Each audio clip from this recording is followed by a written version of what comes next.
Module 4, Part 1, Research Design, Doing a Case Study, Field Methods in Psychology. For a learning outcome, compare and contrast qualitative research methodologies, develop a mind map to describe the nature, similarities, and differences between research methodologies, and describe the nature, elements, and operations of a case study.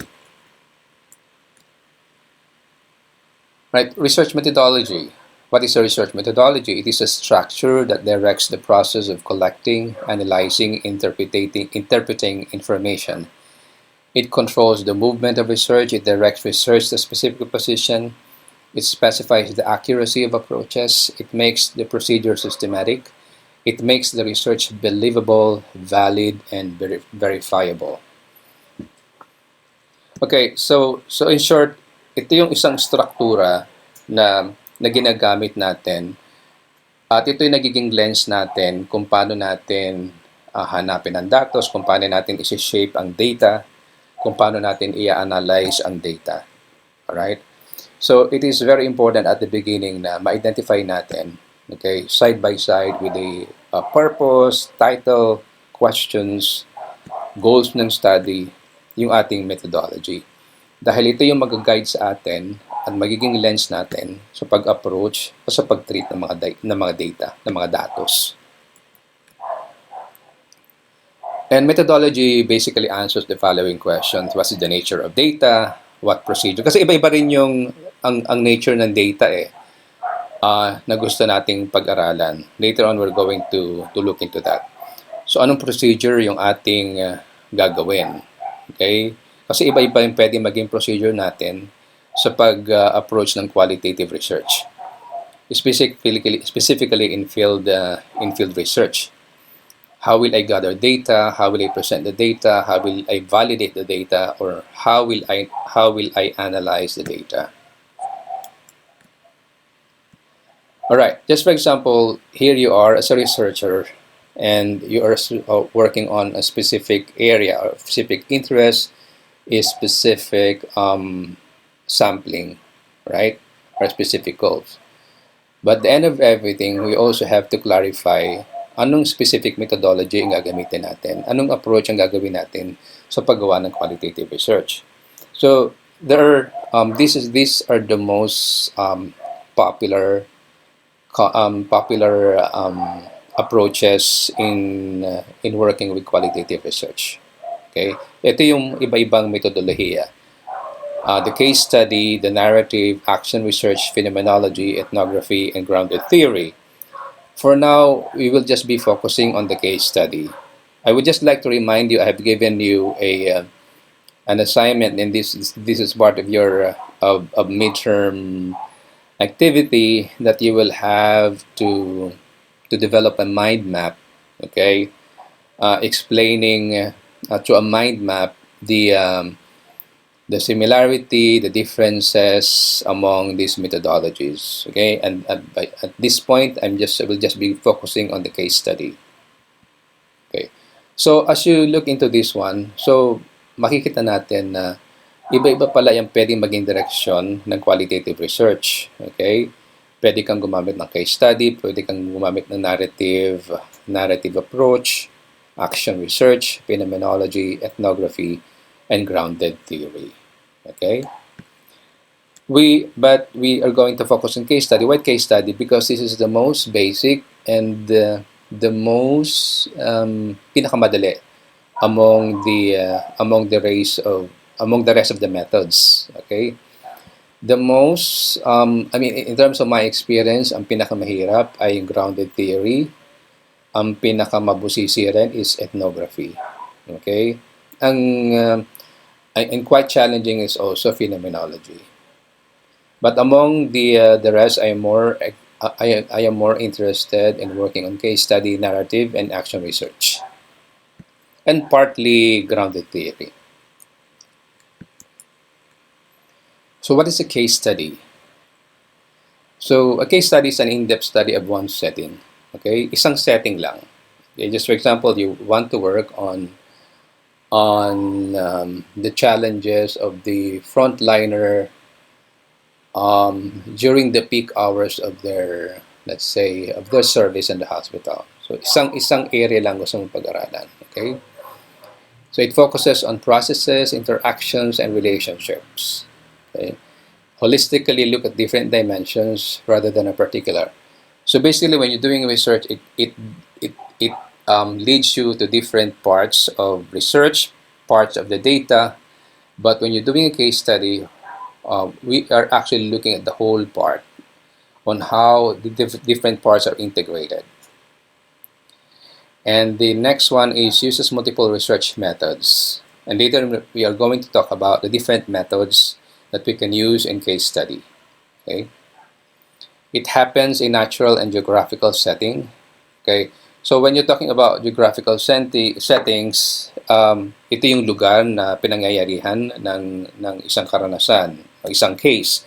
Hospital, bahay, karsada, lugar na pinagtatrabahuhan, o paaralan, school, university. Those are geographical setting. And the next one, it involves subjective and objective data. So, hindi lang ito objective data, involved dito ang subjectivity. Okay, that's why meron tayong pag-uusapan later on that talks about reflexivity. It talks about the personal reflection of the researcher towards the data, towards the entire experience of the research. And the next one is it presents multiple realities. Hence, the researcher's view is only one reality. So, ang case study ay nagbibigay ng iba't ibang perspektibo, iba't ibang pananaw, iba't ibang pagtingin sa realidad. At kung meron mang nakuhang perspective ang researcher, ito isa lamang sa napakarami pang reality. So, ang pinapresent lang na researcher, for example, natapos mo ng isang research, isang bahagi lamang ng realidad ang ipinapresent mo. At marami pa tayong hindi nakikita bilang isang researcher at maaari nakikita ng iba na hindi natin nakikita. Okay? Alright. So, hindi ibig sabihin na ipaliwanag mo, na-describe mo ang isang case, ay iyon na yun. You're only presenting one side of the multiple facets, okay, o iba-ibang muka na nangyayari sa isang case. And the next one, this is a real-life experience. Ito ay naka-anchor sa realidad dahil nga we are dealing with tao, we are dealing with time, we are dealing with a specific geographical setting.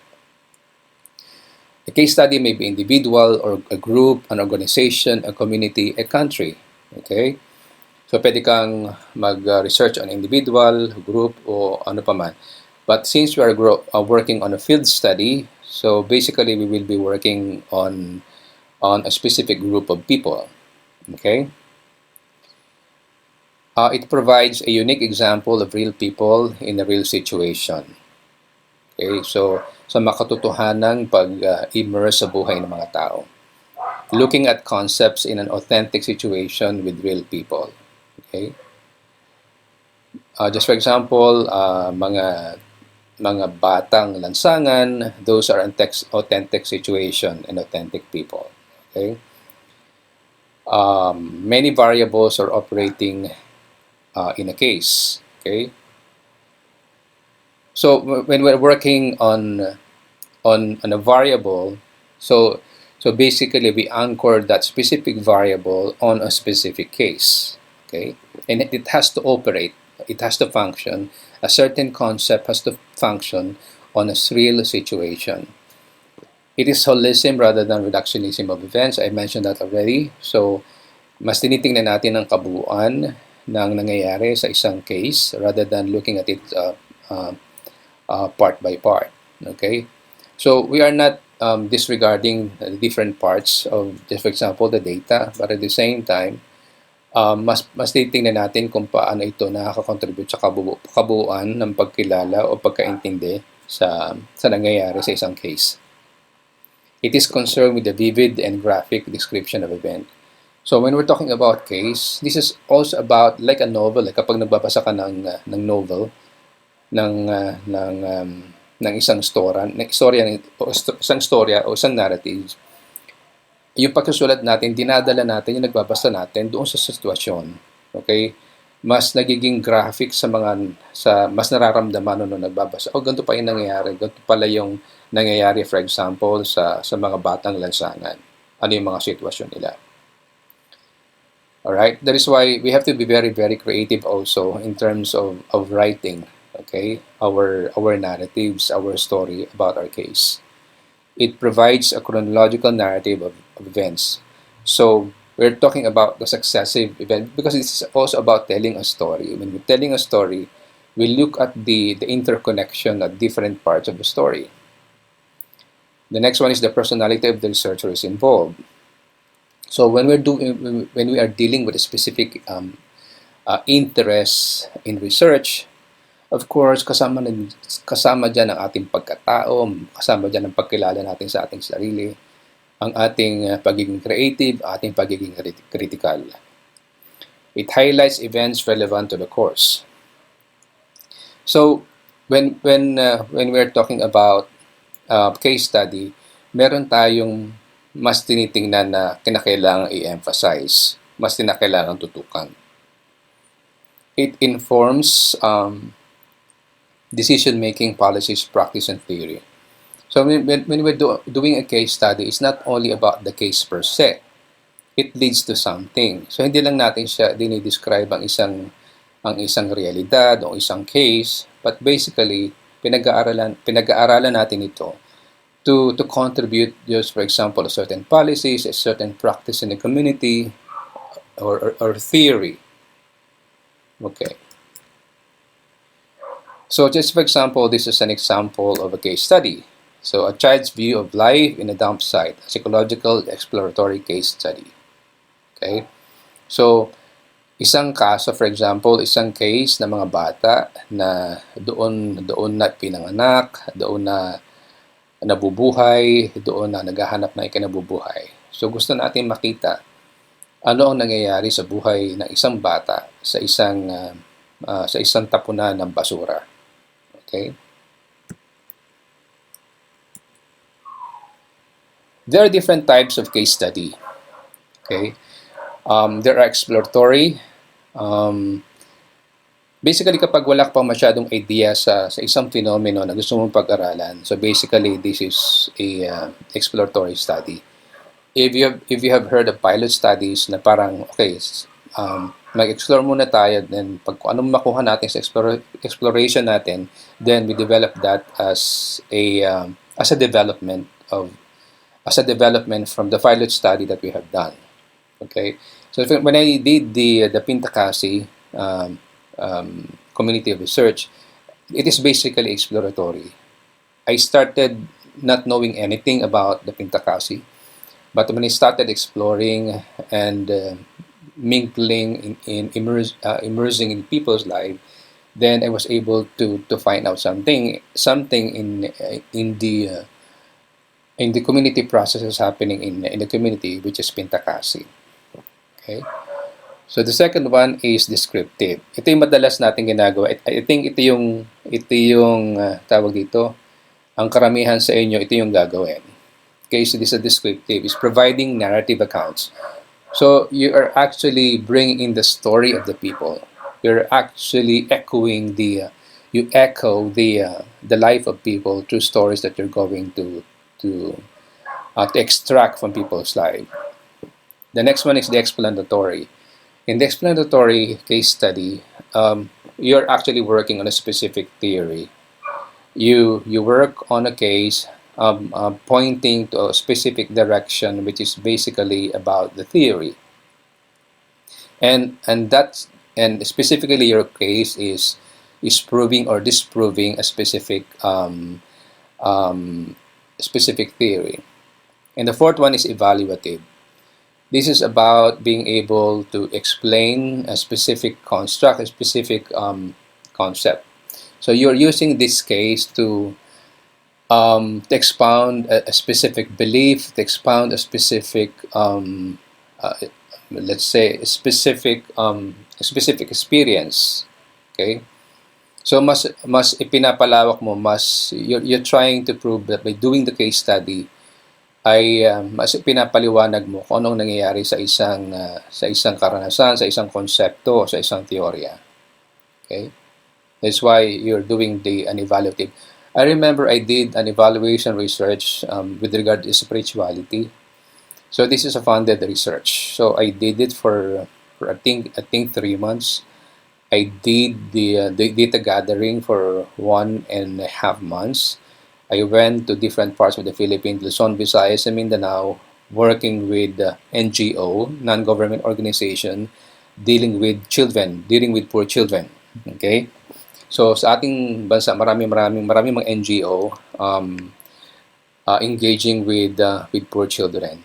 So I was awarded with a fund to work on spirituality and how spirituality work, on how spirituality is being used by different NGOs dealing with children. Okay, so this is an evaluative research because I was trying to look into the different processes by which the different NGOs directly or indirectly, conscious or unconscious, on the use of spirituality on their different centers. Okay, so that's an evaluation. So I was evaluating kung paano ginagamit ang spirituality sa mga programs nila para sa mga bata. Okay. And number 5 is interpretative. Interpretative is inductively developed categories. So, ibig sabihin nito, you're looking at the situation, you're extracting the situation, then eventually coming up with your own category. Just for example, when I was working on Pintakasi, but Pintakasi is not only inductive, it is also deductive. That I was trying to define and explain what Pintakasi is all about, and eventually coming up with a different category that describes the what Pintakasi. So, doing a case study, so you are extracting a specific experience to create a specific category that will expound, just for example, what mental health is all about, what is, just for example, what is information processing is all about. All right. Number 6, reflexive. When you're doing a reflexive case study, it's very clear to you and very clear to the study that your reflection is an essential part of the study. Okay? That your reflection is contributory to the entire result of the study. So when talking about reflexive, we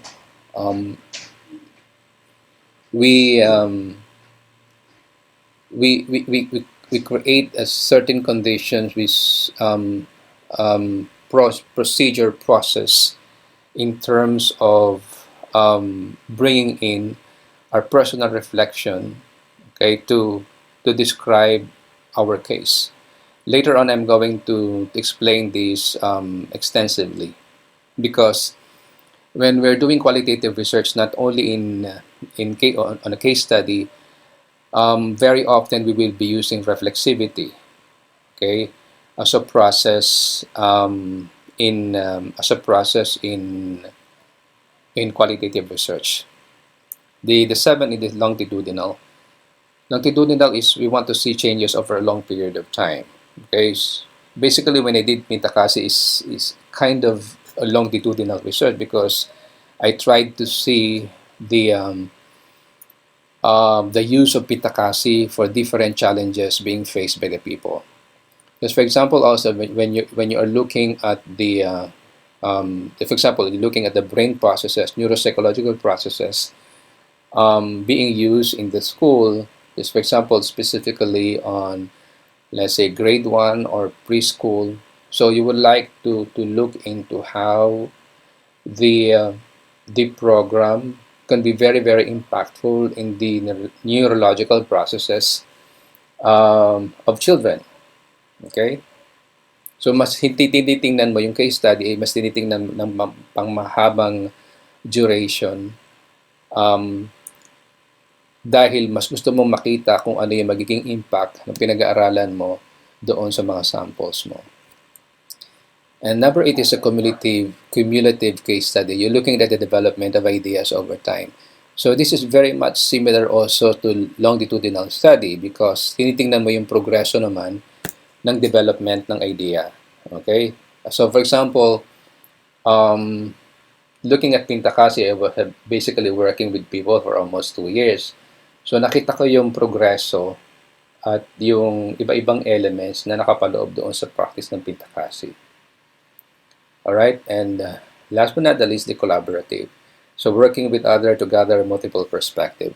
So basically what you're doing right now is a collaborative process.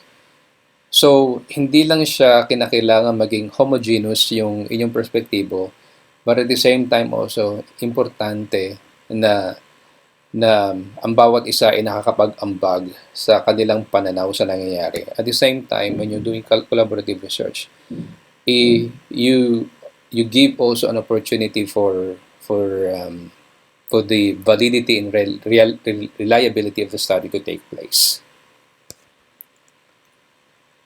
So what are the advantages and disadvantages of a case study?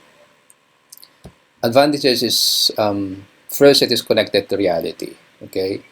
Then second, you can generalize within a specific situation. Okay, only in a specific situation. Okay. Offer varied views about a situation. Okay? And the fourth, it leads to action. So hindi lang siya a case study for the case of study. Basically, when doing case study, it leads to specific action. Okay? And the disadvantages, the result may not be generalized in a larger context. So, just for example, when you're working on, for example, in Pintakasi, the efficacy, the effectiveness of Pintakasi will only work on that specific area. Alright? It cannot be generalized in the entire Philippines. Okay? Most probably, you can create some assumption. It may probably work in some areas in Mindanao, in some areas in Visayas, but we are not really sure it's going to work in some areas in Luzon. Alright? So we have a study that might be also impactful on a specific sampling that we have. It is only effective on that specific samples, but we can only make an assumption that probably it can also work on this particular area, but still we still need to test that assumptions, but again doing a research, okay, and doing another research. And the second is they are not accessible to cross-checking of being selective, biased, personal, and subjective.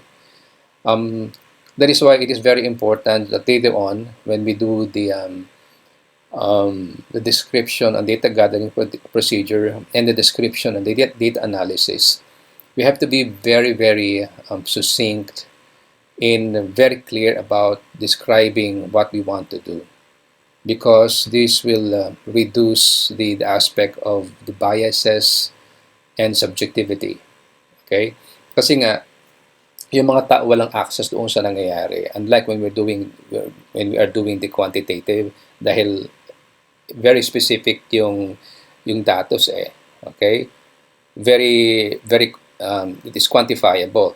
But when talking about qualitative, I mean, you cannot go back to just for example, you cannot go to where I went when I was doing Pintakasi. So hindi mo mababalidate, so hindi mo makikita, hindi mo ma-experience yung naranasan ko. Okay? The validity and reliability in case studies. Validity.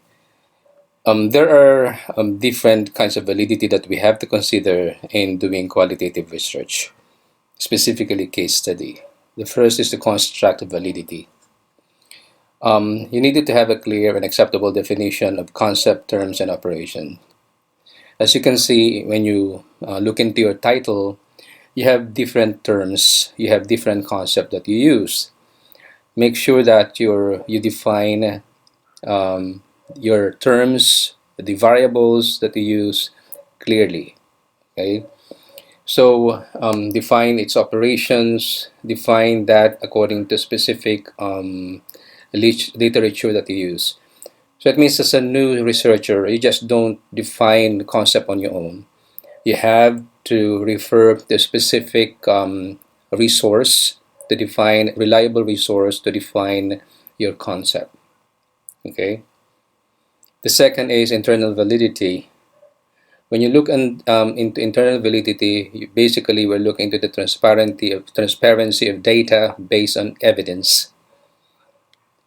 So basically you have to, we're going to look into this when we start working on the methods, specifically the data gathering procedures, that we are looking into how we take care of the data.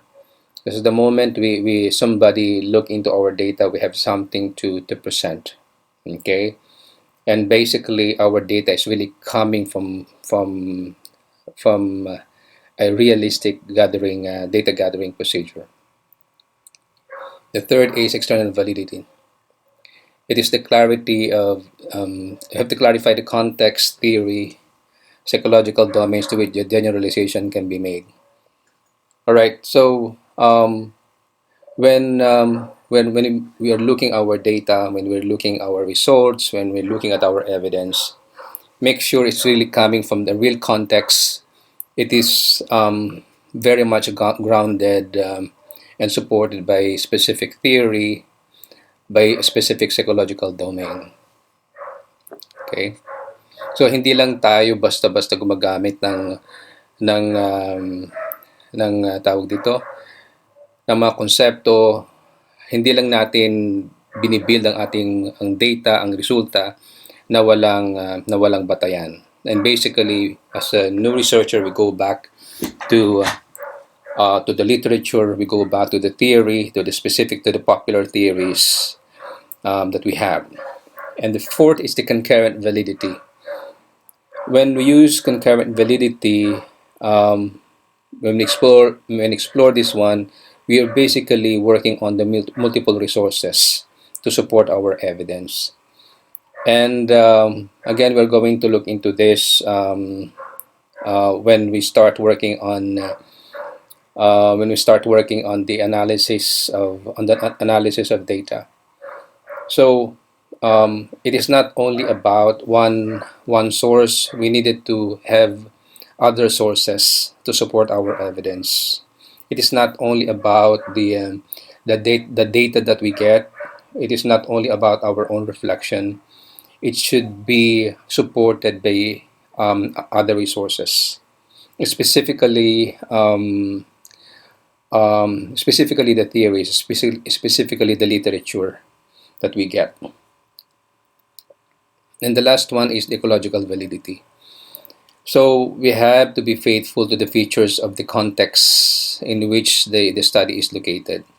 So just for example, when I was studying the Pintacasi, I am very much aware of the social demography of not only the social demography but the geographical demography of the place, right? That specific place in Mindanao.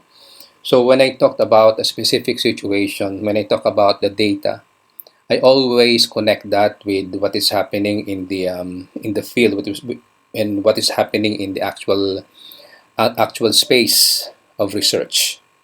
Okay, so hindi when you're working on a data, so you have to connect that to the characteristics, to the elements within the space. Okay, kasi merong mga data na nangyayari because it is situated in that area. Just for example, when we're talking about armed conflict, armed conflict naman usually, just for example, in the Philippines, ay nangyayari sa mga rural areas, sa mga far-flung areas dito sa Pilipinas. So you have to pay attention to that, right? Reliability. So when we talk about reliability, first we talked about replicability. So we look into the clarity of research procedures. So we're going to look into this when we start working on the data gathering procedure. So another aspect of replicability is kapag, just for example, gusto kong i-replicate, ulitin yung research na ginawa mo. So, susundan ko yung data gathering procedure mo, yung research procedure mo. So, kinakailangan klaro yung ating research procedure. Otherwise, hindi ma-replicate as is yung ating research. And the second one is the internal consistency. Pag sinabi mo internal consistency, consistent yung ginagawa natin sa buong proseso ng research, specifically, just for example, in the gathering of data. Just for example, you're working as a group. O sabihin natin, each of you will be doing some kind of interview. So, kinakailangan ang pag-implement ng interview, pare-pareho yung content, pare-pareho yung proseso, pare-pareho yung decorum sa pag-approach sa inyong mga participants. Otherwise, marami mga extraneous elements na magaganap doon sa research ninyo kasi nagkaroon ng iba-ibang processes doon sa individual na researcher. Okay?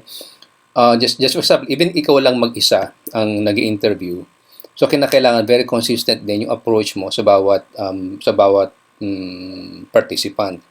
Yung demeanor mo, yung emotion mo, yung approach mo sa kanila, yung behavior mo, yung pagsasalita mo. So itong mga bagay nito kinakailangan na tawag dito, you really have to pay attention to, na maging consistent yung buong proseso na mangyayari, specifically sa gathering ng data. So, how do we avoid? So, previously, one of you asked the question, paano ma-avoid yung malaking epekto ng sarili mong subjectivity sa loob ng research. Unang-una is, number one is reflexivity. So, kinakailangan doon pa lang sa paggawa ng proposal, klaro na ang relationship ng personal reflection sa kabuuan ng research. Again, we're going to talk about that later on when we start doing the data analysis. And the second one is the respondent checks the data. When I was doing the Pigtakasi, pagkatapos kong mag-gather ng data, nag-meet ulit ako sa mga tao, binabalik ko sa kanila, ito po yung nakuha ko na data. Tama po ba yung aking pagkakaintindi doon sa nakuha kong, for example, sa kahulugan ng Pintakasi. So people share with me, discuss with me, even ask me question, clarify things. So that is one way of avoiding the biases, the personal biases sa paggawa ng qualitative research. Pangatlo ay yung peer evaluation.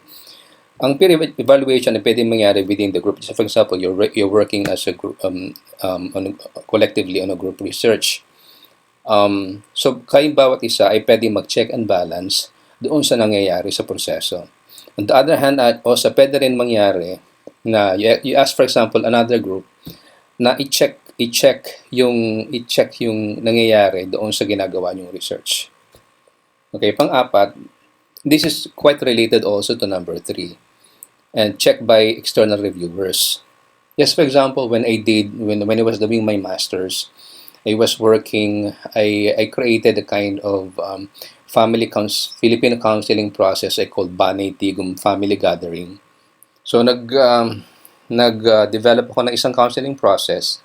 So kailangan na meron akong external reviewer na mag-assure na lahat ng procedures na nangyari sa data gathering ay nagawa ko ng tama within different participants. Kasi yung participants ko nun, 5 pamilya. So 5 video yon na ipinakita ko sa external reviewer. At the same time, binigyan ko rin siya ng kopya ng procedure ng pag-gather ng data para i-check kung nagampanan ko yung intention ng research ng tama and within the given procedure across 5 families. Okay? So yung mga external reviewers kailangan na eksperto doon sa area na pinag-aaralan mo. For example, I was doing researching on family counseling. So yung nag-peer review sa akin may doctoral degree at may malawak na karanasan sa pagka-counseling ng family. And at the same time also on the aspect of research. Alright, ang panglima naman ay ang paggawa ng mga inferences. Maraming pamamaraan ng paggawa ng inferences. Later on, we're going to talk about this. So when we reach the data analysis. So ang pinagkukunan natin ng validation ng ating data, ng result ng ating research ay hindi lamang nanggagaling sa ating sarili. So we check that across literature, theories, discussion with other people, discussion with the expert, if that is possible. Okay, and building deeper insights and reflection on what we're doing in the research at the same time on the data and the entire results of the research. All right. So this is only just the part one of the methodology. So after this, we will be talking about the different methods involved in doing a case study. Okay. Then later on, we will be going back doon sa iba-ibang methodology when we completely finish the components and processes of case study. So for your assignment, what I want you to do is to identify the type of case study that you will use, okay? And eventually explain why you chose a specific type, okay? And the second one is to write 1 to 2 paragraphs description of your methodology. Okay, again, you have to write 1 to 2 paragraph description of your methodology. So you are using a case study. So what kind of case study you're going to use? Then eventually write a brief rationale why you have chosen that methodology. Okay.